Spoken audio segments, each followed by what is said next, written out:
a un ruisseau qui avait beaucoup d'embâcles, donc beaucoup d'arbres en travers qui créaient des barrages, des micro-seuils. Et en fait, on a nettoyé ce ruisseau et on a fait une pêche électrique l'année d'après. Et on a battu le record de densité du département dans ce ruisseau. On ne serait pas venu nettoyer les arbres touchés en travers ou quoi.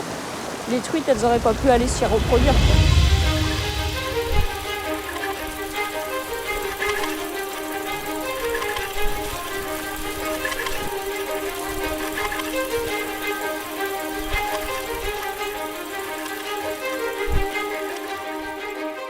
Pour commencer ce travail-là, qui est un travail voilà, qui peut renvoyer à la géographie si on veut, à l'hydrologie si on veut, à la climatologie si on veut, mais c'est aussi un travail en fait qui a une portée politique, parce que si on n'a pas une représentation juste des choses, on a des politiques biaisées.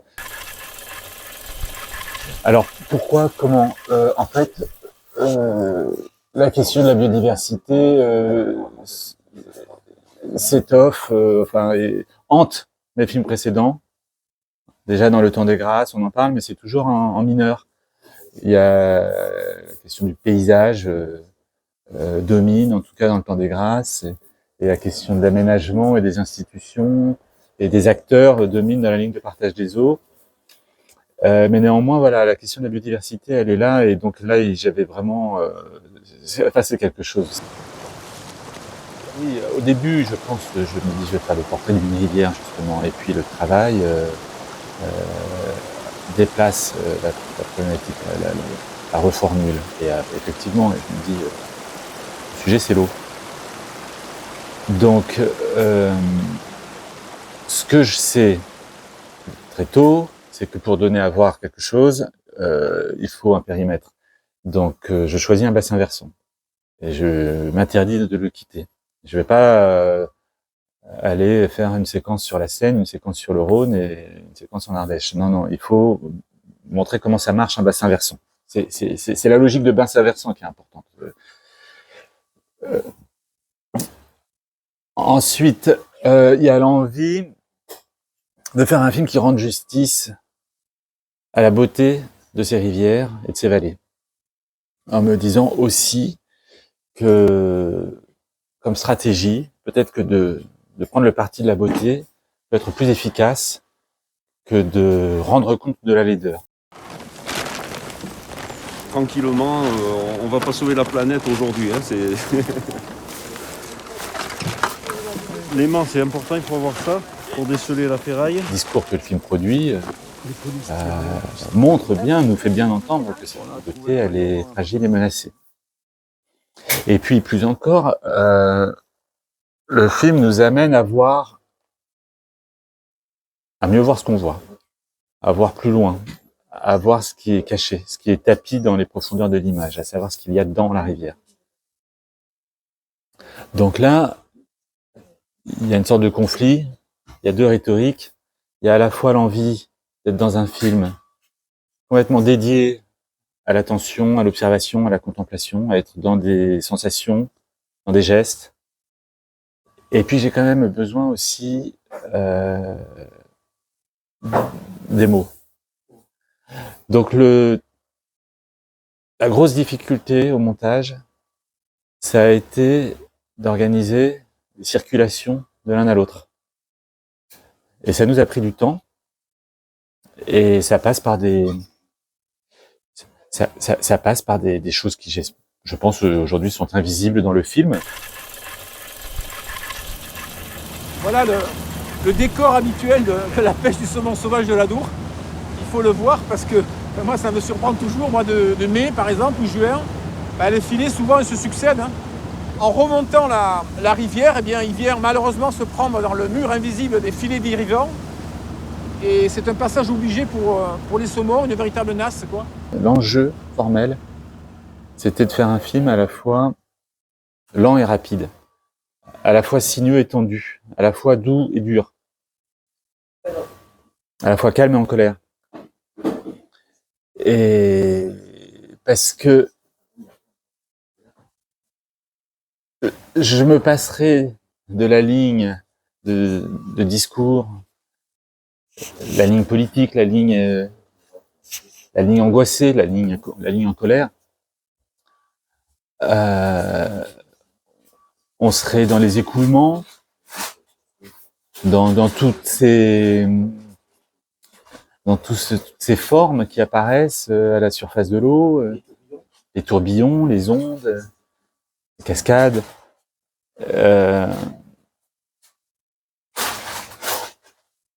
Et on aurait l'impression d'un film qui montre une forme de permanence, de quelque chose d'intemporel, etc. Or, encore une fois, il y a besoin de voir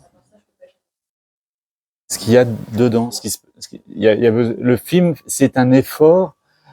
Ça, c'est un défi de cinéma. C'est un effort pour montrer quelque chose qui échappe au visible. Par exemple, le maïs grand rouge, une variété qui demande très peu d'eau. Bon, c'est pareil, on ne change pas nos modèles en claquant des doigts. Hein. On comprend très bien ça, mais là, vraiment, de ce côté-là, il y a beaucoup de travail à faire. Alors là, quand je parle d'invisible, je parle vraiment de ce qui est là et qu'on ne voit pas. Donc, c'est-à-dire aussi bien l'eau dans les eaux souterraines, les eaux atmosphériques, les pollutions absolument invisibles, les poissons et les insectes et toute la vie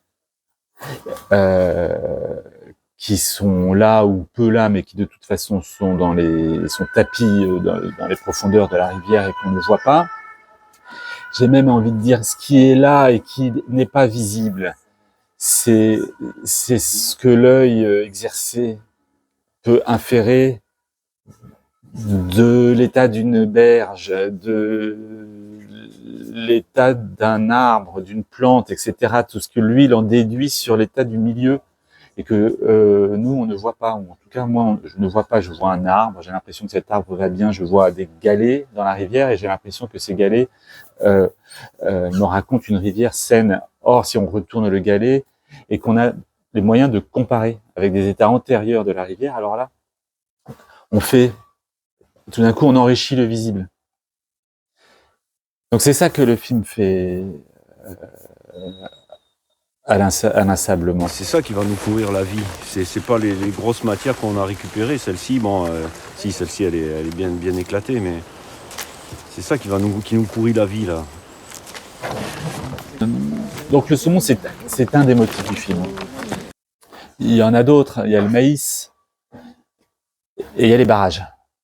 Et ces trois motifs entretiennent tout un tas d'interactions. Évidemment, la problématique saumon, elle rentre en relation avec la problématique énergie, donc les barrages, et la problématique agricole, donc l'irrigation.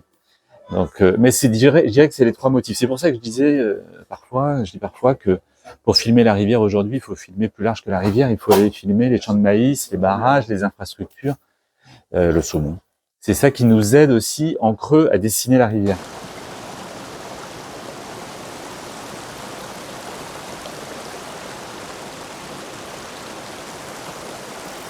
Non, les pêcheurs, ils sont bien avec le film parce que avec, dans certains cas, une petite résistance à certains endroits du film, c'est-à-dire que tous les pêcheurs ne se ressemblent pas. Il y a des, mais en tout cas, quand on est par exemple dans la région des Gaves, il y a très souvent des alliances ponctuelles. Avec certains même permanentes. Enfin, disons qu'il y a une convergence des intérêts de la pêche sportive et des combats des associations environnementales. C'est important de le souligner parce que je pense que c'est quelque chose qui n'arrive pas, par exemple, avec le monde de la chasse, ou alors de façon exceptionnelle. Là, ça fait partie du terrain. C'est pas du tout un problème d'organiser une soirée de discussion avec un président d'APPMA, c'est-à-dire donc les associations de pêche, et un militant FNE, Pyrénées-Atlantiques. Ils tiennent le même discours sur les barrages, ils tiennent les mêmes discours sur le maïs, et ils tiennent le même discours sur le fait qu'il faut arrêter la pêche professionnelle du poisson migrateur dans le port de Bayonne. Donc en fait, ils sont d'accord. L'endroit où il peut y avoir, chez certains pêcheurs, une inquiétude, c'est le coup d'après, est-ce qu'on va nous interdire de pêcher le saumon à nous aussi? Hein, et ça va concerner certains pêcheurs. Le côté, disons la problématique du moratoire sur la pêche aux grands migrateurs. Ça, il peut y avoir là un lâchage. Et au niveau national, il y a lâchage, par exemple. La Fédération nationale de pêche, j'ai pas réussi à leur montrer le film, alors qu'au téléphone, ils me disaient, mais bien sûr, on est d'accord avec toi. Et pourtant, parce que ils savent qu'il y a des personnages dans le film qui, d'une certaine manière, souhaiteraient un moratoire sur le saumon. Du coup, ils se sentent pas capables ou le courage de porter ces positions-là, même s'ils savent qu'elles sont raisonnables. Ils veulent pas les porter auprès de leurs adhérents, ils veulent continuer à vendre des permis de pêche. Là, le film est tellement finalement attentif à la communauté un peu morcelée d'ailleurs, des amoureux et des défenseurs de la nature, que pour l'instant les agriculteurs, je les ai pas vus. J'ai seulement eu un débat où il y avait quelqu'un qui, je dirais, qui représentait le discours un peu classique, standard de l'agriculture, mais il était là aussi tempéré par le fait que c'était quand même dans le Béarn et que ce discours-là, dans des régions où il y a encore un attachement assez fort à l'élevage, où il y a encore la pratique, et en tout cas la mémoire de l'élevage, on peut toujours leur dire, mais vous voyez, quand il y avait des prairies, c'était bon pour la rivière, et maintenant qu'il y a du maïs, c'est mauvais pour la rivière. Et là, ça les coince.